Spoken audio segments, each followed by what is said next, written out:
So you're thinking about brewing an oatmeal stout. Well, you've come to the right videos. John, Mike from brew-stouts.com. Today we're talking about the things you should focus on when brewing an oatmeal stout. Mike has brewed a couple of those over his, 15 years of home brewing? 15 years. It's 15 years? 15, a little more than that, yeah. Okay.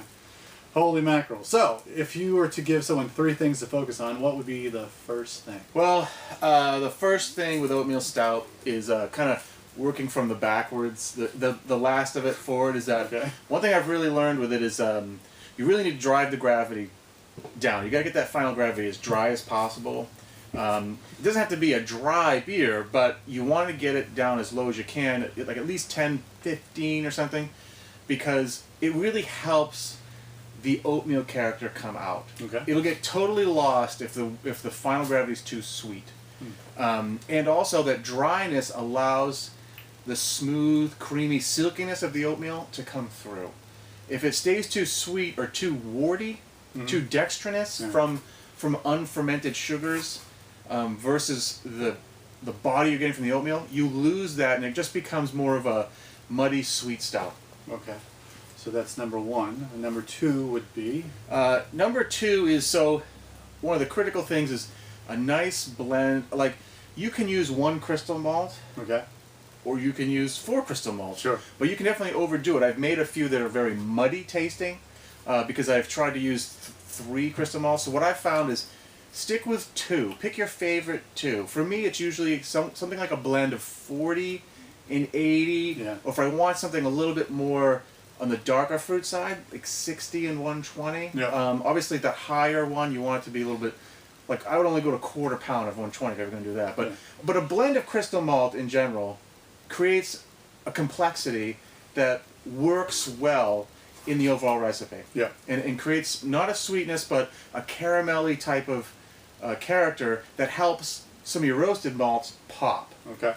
Crystal malts really help support the roasted malts. Right on. Good tip. And then lastly, what's the last or the third thing you'd want someone to focus on to brew a great oatmeal stout? So I learned this. I struggled with this for a long time. But how do you treat the oats? How do you deal with the oats in the beer? Sure. I remember hearing a long time ago, kind of a light went off in my head when he heard it, is that Jamil Zainasheff in a podcast once said, you know what? Oatmeal doesn't taste like anything.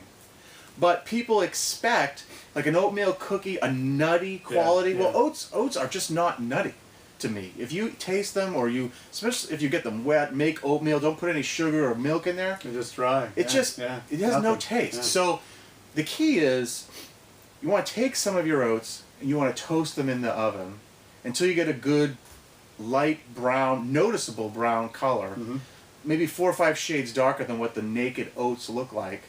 And I just used Quaker old-fashioned oats, works just fine. But like 375 in the oven on a baking tray. I like 1.5 pounds of oats total, and I'll toast about the half pound. Okay. Until I think that delivers the nuttiness that you're looking for and tricks the brain, tricks the consumer into thinking, oh, this has oatmeal in it. This is nutty. This tastes cookie-like. Yeah, you know. So definitely toasting oats is an important trick, I think, to making oatmeal stout stand out as being oatmeal-y. All right, good thoughts and good tips and good things to focus on. So, brief recap: you want to make sure that it ends as dry as you can get it. Use a nice blend of crystal malts, not too many, not too little, maybe 2, preferably on the lower of the Lagavulin scale and the higher.